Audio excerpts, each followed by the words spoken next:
I put together this PowerPoint to give you a head start on the present subjunctive, which is the big topic you'll be covering in Spanish 1502.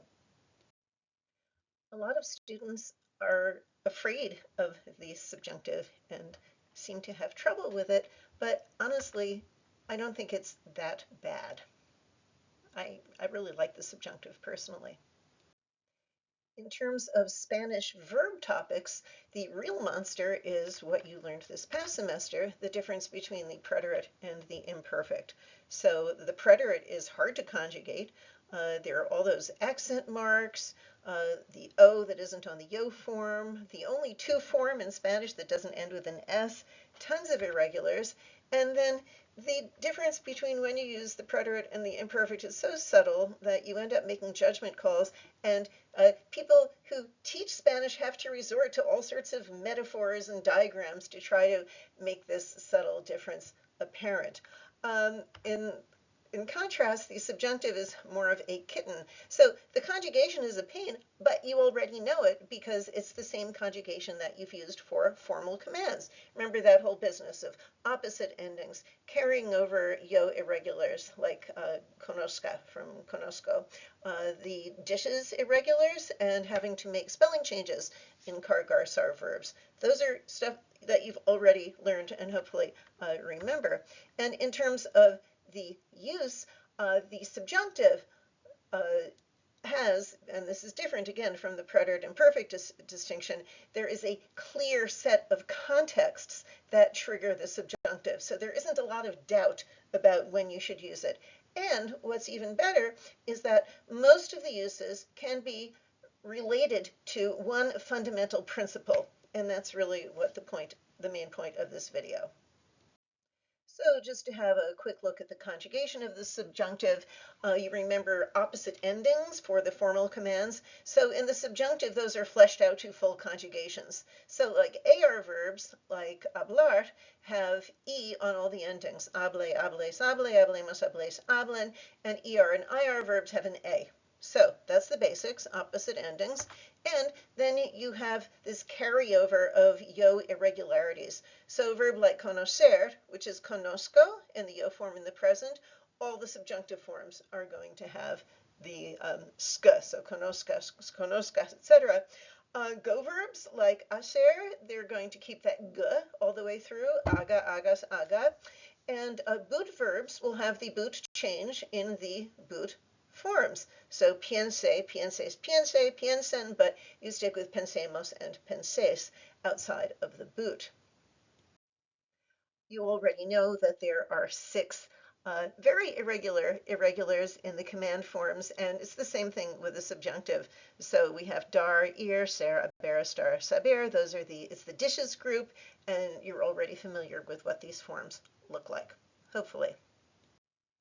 And just as in command forms, you have to change the spelling in a word that ends in a command that ends with a car, gar, or sar. It's the same thing in the subjunctive. So a car verb has to go qu, a gar verb has to go gu, and a sar verb has to go c. And the changes in the car and the gar verbs are in order to maintain the hard K or G spelling. And the change of the Z to C is just because Spanish doesn't like Z's before E's, as in the word cebra. So the $64 question is, when do you use the subjunctive? So I think it's much better to turn this question around and ask, when do you not use the subjunctive? In other words, when can you instead use the tenses that you already know, which are called indicative tenses or indicative conjugations? And here we see those conjugations. You've got the present, imperfect, preterite, future, conditional you're actually going to learn in 1502, sorry, and the present perfect. So these are all indicatives. And we use indicative conjugations whenever we are stating or declaring things that we believe to be true. So if we're saying it's raining, it does not snow in Africa. We used to do this, they did not do that. The sun will do this, you have this, I have not that. You know how to form all of those tenses, and you do them all with the indicative, like está lloviendo, no nieva, no nieva in Africa. And then imperfect íbamos, preterite fueron, saldrá for the future, and then has comido, and that's the present perfect, the compound tense. So this is all stuff you know how to do, and in every case you're just saying things that you believe to be true. It's worth making the point that you can also use the indicative when you explicitly express certainty about what you're saying. So I do not doubt that Spanish is fantastic, still with the indicative. No dudo que el español es fantástico. Certainly it never snows in Africa. Es cierto que nunca nieva. Of course you love her. Claro que la quieres. So those are all indicatives in red. Or if you're saying, I think the dress is blue. Pienso que el vestido es azul. I believe it is not gold. Creo que no es dorado. So in Spanish, if you say pienso or creo, you are expressing certainty. That is the psychological construct. In English, we can say things like, well, I think it's going to rain, and the implication is that you're not sure. But in Spanish, when you say I believe, you're expressing if you say pienso, if you say creo, you are expressing a belief, so you just stick with the indicative. So basically, we use the subjunctive when we cannot use the indicative. That is, if we are doing something with language other than stating a belief. And there's really lots of cases in which we do this, and we've managed to try to ignore them in your first semesters of Spanish. But it's actually impossible just to have a conversation without running into such uses. For example, most obviously, whenever you're expressing doubt, disbelief, or uncertainty, then you have to use the subjunctive. So if you doubt that Spanish is fantastic, dudo que el español sea fantástico. You can't have es there, el español es fantástico, because you're not saying that Spanish is fantastic. In fact, this is the opposite. You're saying that you doubt it's fantastic. No es cierto que nunca nieve. You can't say nieva because you're actually saying that you're not sure about this. You're not making a definitive statement about the weather in Africa. If you're saying you don't believe something, you don't think something, again, this is going to be followed by the subjunctive. No pienso que el vestido sea azul, no creo que no sea dorado. You can't use es and es there because you don't actually think that the dress is blue. You're not stating a belief, it's the contrary. Likewise, if you say that something is not possible or that it's unlikely, that's also going to trigger the subjunctive. For example, no es posible que vuelan los puercos. So it is not possible for pigs to fly. So it has to be vuelan instead of vuelan because you're not saying that pigs fly, right? You're saying it's impossible. Or es imposible que gane Trump. This is what people were saying. Of course, they were wrong. No es probable que todos hablen español en la clase. So you're not expecting all that Spanish, so you can't say hablan. Again, if the indicative doesn't fit, then you have to use the subjunctive. Ironically, and this will really blow your mind, you also need to use the subjunctive when you say that something is possible or probable. For example, es posible que haya un examen mañana. It's possible that there is a test tomorrow. Or es probable que el doctor se llame Frankenstein. The doctor's probably called Frankenstein. Those feel to a Spanish speaker like doubt. So let's turn this around again and ask, can I use the indicative? And the answer is no. So you're not saying that there's a test. You're saying it's just saying that it's possible.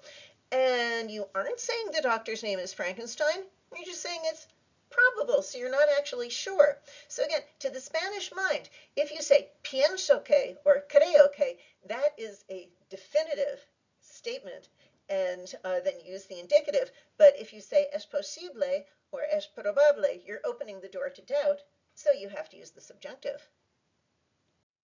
Now, there are lots of cases where instead of coming out and saying something, we instead talk about our reactions to that thing, our feelings or emotions. So, me molesta que los estudiantes no traigan sus textos a la clase. It really bothers me that students don't bring their textbooks to class. So, in this sentence, I'm not saying students don't bring their textbooks. That would be traen.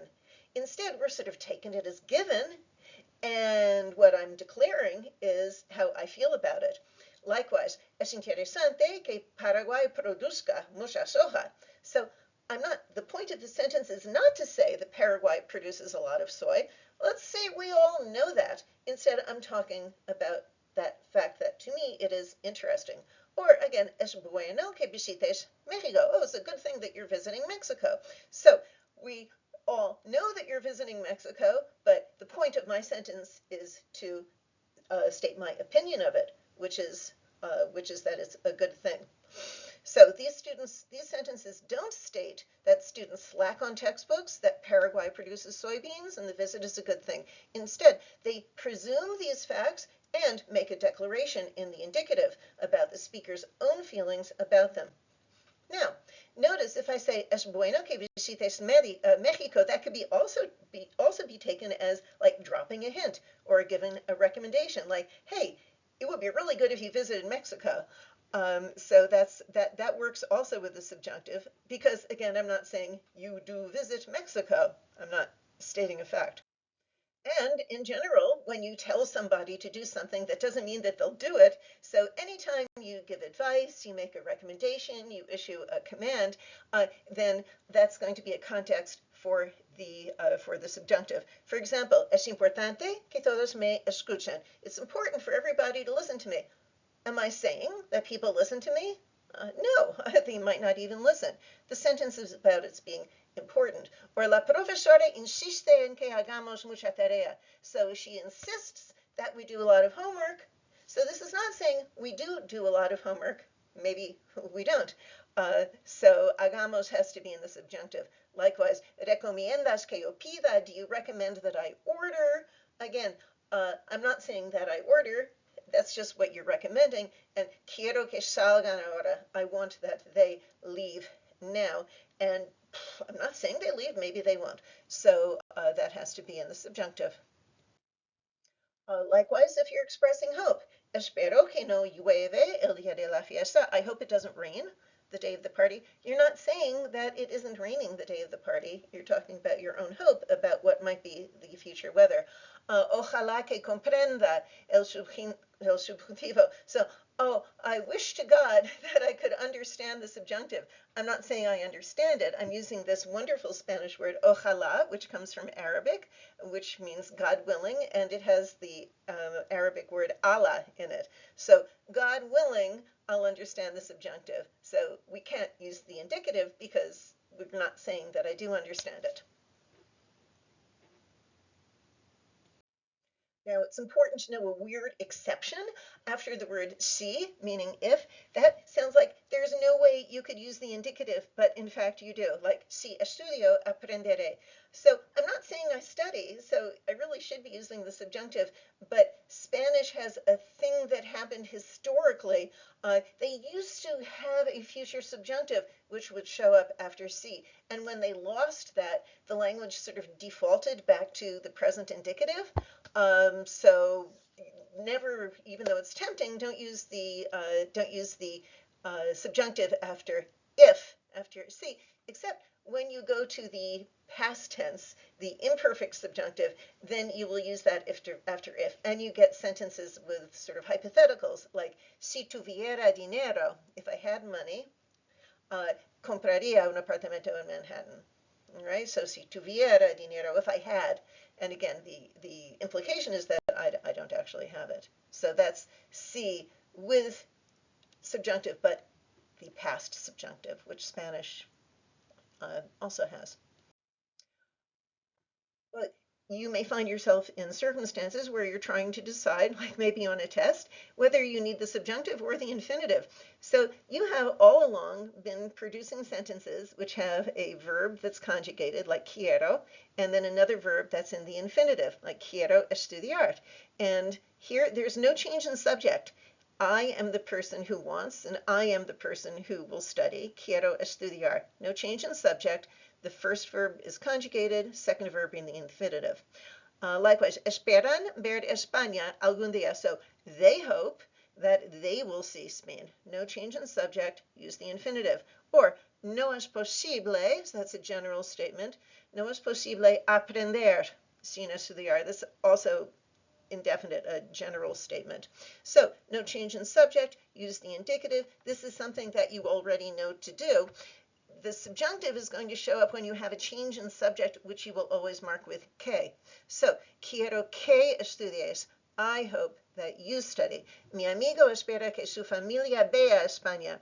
My friend hopes that her family sees. Or, no es posible que haya ratas en mi cocina. It is not possible, so that's a general statement, que haya ratas, and ratas is actually the subject of haya, even though haya doesn't have a plural form. That's just weird. But we do have this change in subject from a general statement to talking specifically about the rats, which cannot possibly be in my kitchen.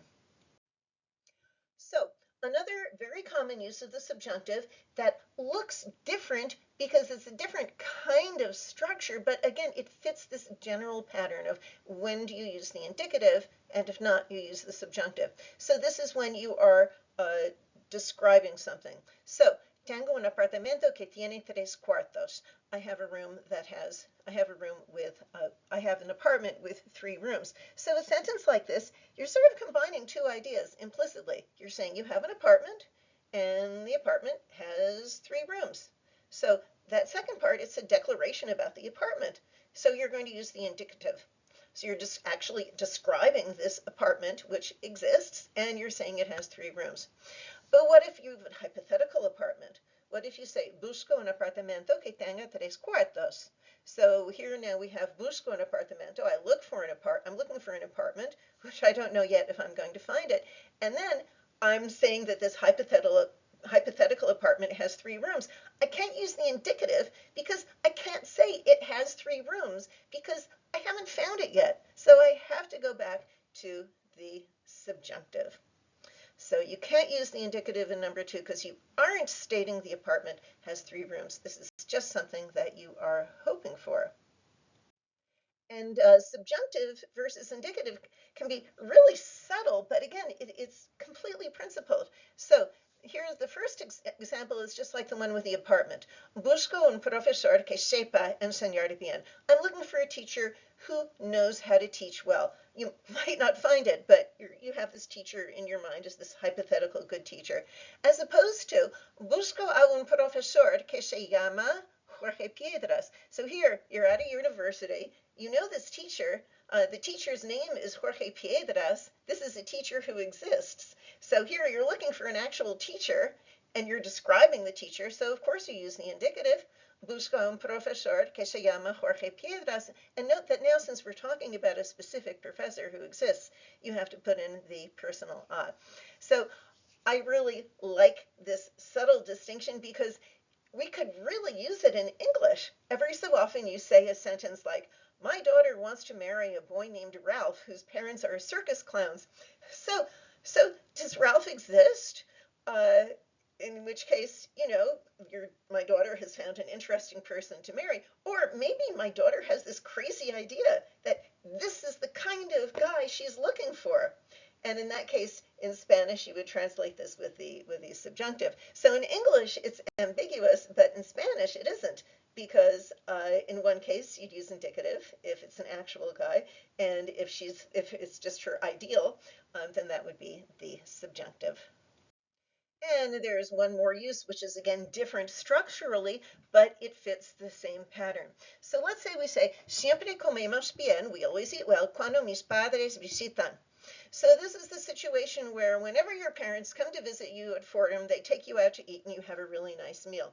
So here comemos and visitan are both in the indicative because we're stating that we eat well and that my parents do visit. So the sentence sort of has 2 implied declarations. On the other hand, if we say, vamos a comer bien cuando mis padres visitan. So here, this use of cuando is talking about the future. You're saying when my parents show up, or even whenever my parents visit, then we are going to eat well. And because we're talking about, because we're not describing an actual visit, we have to go into the subjunctive. So this is like the last kind of use of the subjunctive that you will learn, and it's called the subjunctive and adverbial clauses. So if you look at my two favorite websites, Bowden and Colby, you will find lots of nice explanations and practices. And then you might find it convenient to learn the classic mnemonic of WEIRDO, wishes, emotions, and personal, blah, blah, blah, blah, blah, with examples. So this is very handy, but never lose sight of the fundamental principle that underlies all uses of the subjunctive, which is use the subjunctive when you cannot use the indicative because you are not just making a declaration about something that you believe. So this can be handy, but for the real power of the subjunctive comes when you grasp the general application, and that will be your best friend in the long run. Adios.